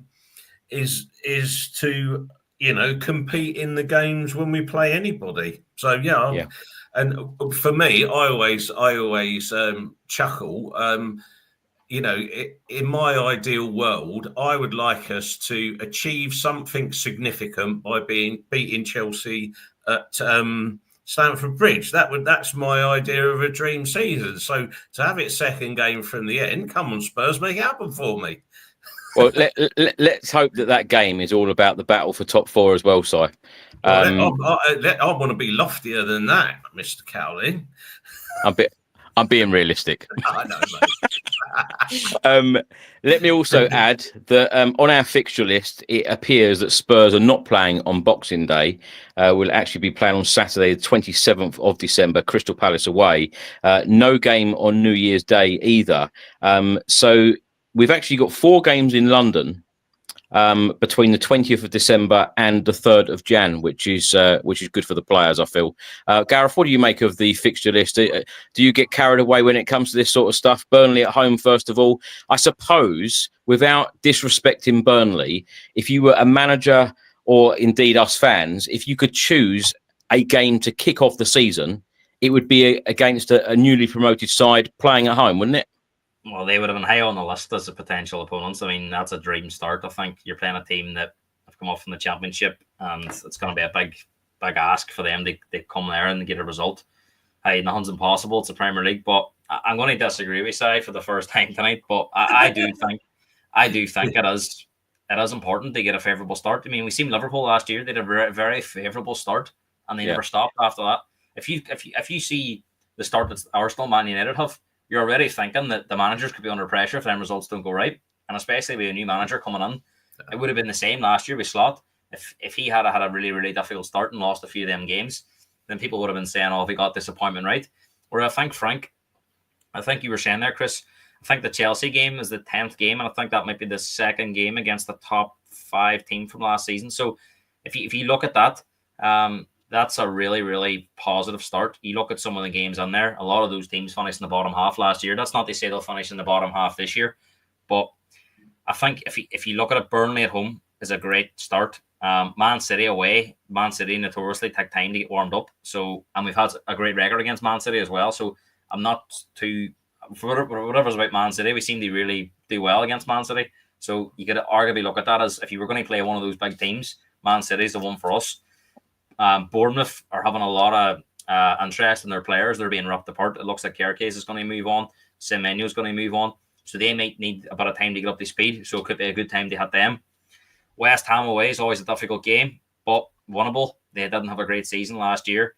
Brighton away, I'm actually looking at that as possibly the first game to go to. I love the wee trip to Brighton, so I'm thinking about maybe going to that game. And then Wolves at home. So those opening 6 games, Chris, are like, you're looking at that and thinking, can we get 14, 15 points out of those 18, and you're set up for a good season then. And then obviously in the November time it gets a lot more difficult. But I think Leeds away is a good opportunity in Game 7. So I think when you move on to that period of Chelsea, Man United, Arsenal, I think we play those 3 in a row. that's obviously going to be a very challenging month because there's going to be Champions League in there. There's going to be Europa Cup on there. That's probably when the squad will get really tested. I think surely we can't be worried about Man United, Gareth. Come on, they're our bunny now, aren't they? I think that's that, but I think Man United are going to get better because they're not going to win a European football, so they're going to be able to focus on the league. So United could be, you'd expect them to be a lot better. But look, I think it's a really, really favourable start. But Chris, it's one that we have to take advantage of, because if we don't take advantage of it, then we're going to be, we're going to have some real tough games coming. And I think the really good thing about that good start is Champions League doesn't kick off the mid-September time, so you could possibly go into that with 5 or 6 games under your belt, and if you've won 4 or 5 of them, then you're in a really good mood going to the Champions League. And then obviously you have to think about rotation, because you're going to be playing 2-3 games a week then. But look, the one fixture we probably missed out there is the PSG game. That's what we kick off our season with. So if the players is wandering around the stadium pre-Burnley and post-Burnley with a European trophy, then I mean, what a way to kick off a season if you go into it with a trophy. So that's going to be the first focus going into that game. And then obviously that will affect the Burnley game too, because we may have to rotate a bit because it's very early on in the season. That players might not be up to speed. So you might see a rotated team, because for me, the PSG game is a more important game. I know people will say it's a European, it's a Super Cup, but you have to win one of the big 2 competitions to get into it.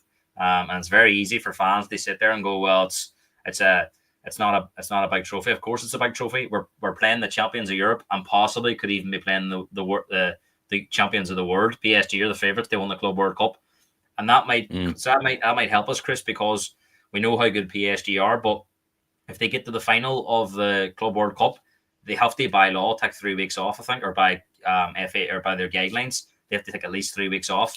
So that would leave them coming under the Super Cup with only 1 week training. So surely we've got to be arriving in there in better condition than they are. I should have probably mentioned as well, Thomas Frank will be returning to the GTEC Stadium on 30th of December on a Tuesday night, 8 p.m. kickoff. Final question for both of you, and this is a fun one. We're going to finish with a fun question. If the transfer window suddenly closed this evening, who would finish in the top 4? Where would Spurs finish? And who would be relegated? Who wants to go first? I'll go first.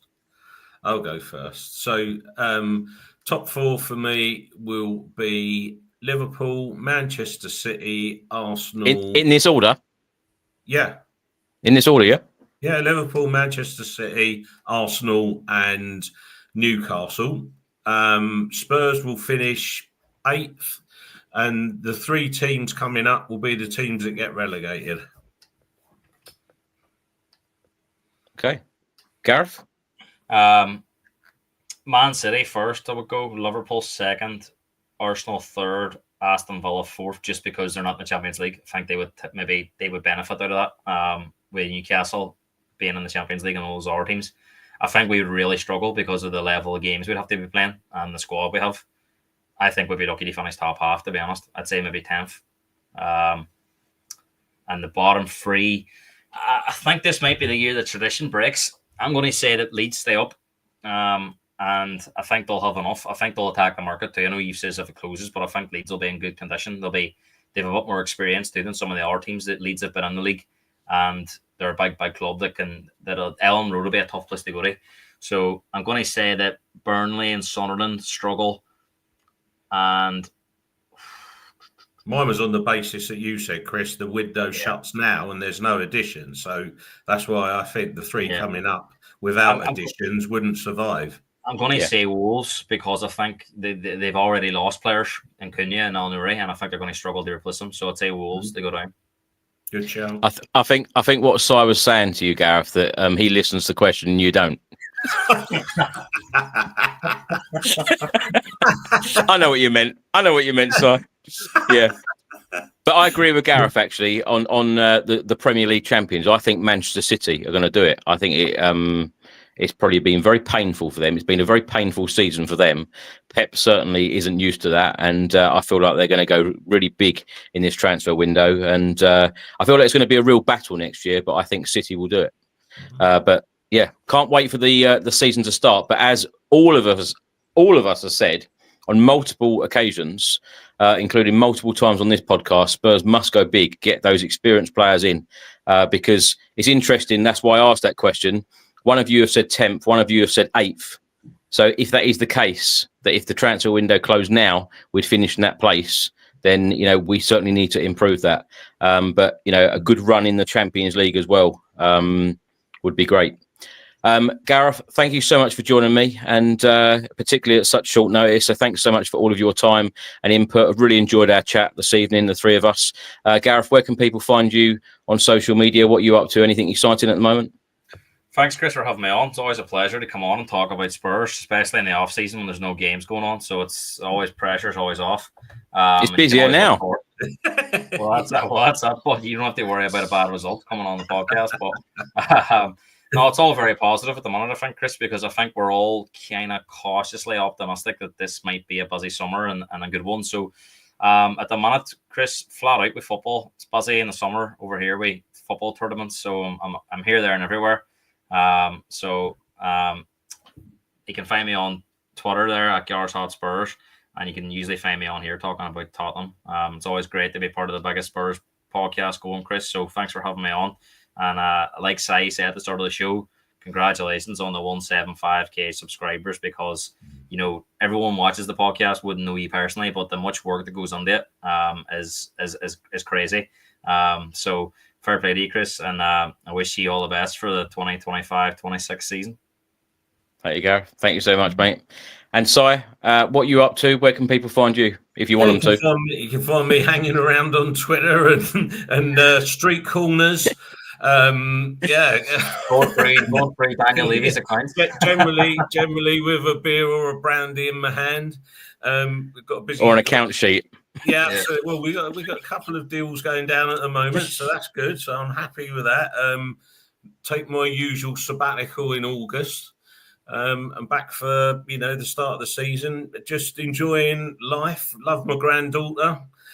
Love being a Spurs fan. That doesn't matter whether we've won a Europa League or not. And I love talking to other Spurs fans about everything Spurs. So what's not to love in life? And I say, I will look forward to next season. And I look forward to meeting you guys and all the crew that get together. Big out to Noel the portrait and Gary the landscape as usual, and Steve and all the crew that get together. It'd be nice to see Gary Maloney with his kit on again rather than kit off. So yeah, everything's good in the world, mate. Let's celebrate. Actually, I'm glad you mentioned Noel. Noel's actually currently in hospital, so wish him all of the very best. Yeah, and Noel is probably watching this because he does watch every single edition that we put out. So Noel, wishing you all of the very best, speedy recovery, and hopefully, we'll talk to you soon. Yeah, speedy recovery, mate. Speedy recovery. Gareth, Si, thanks so much for your time. 2-hour podcast. Thank you so much. Thanks for your support, everyone watching and listening. And we will see you on the next one. Hopefully, it's not tomorrow. Hopefully, we can have a day off from podcasts tomorrow. But we'll see you on the next one very soon. Come on, you Spurs. Come on, you Spurs.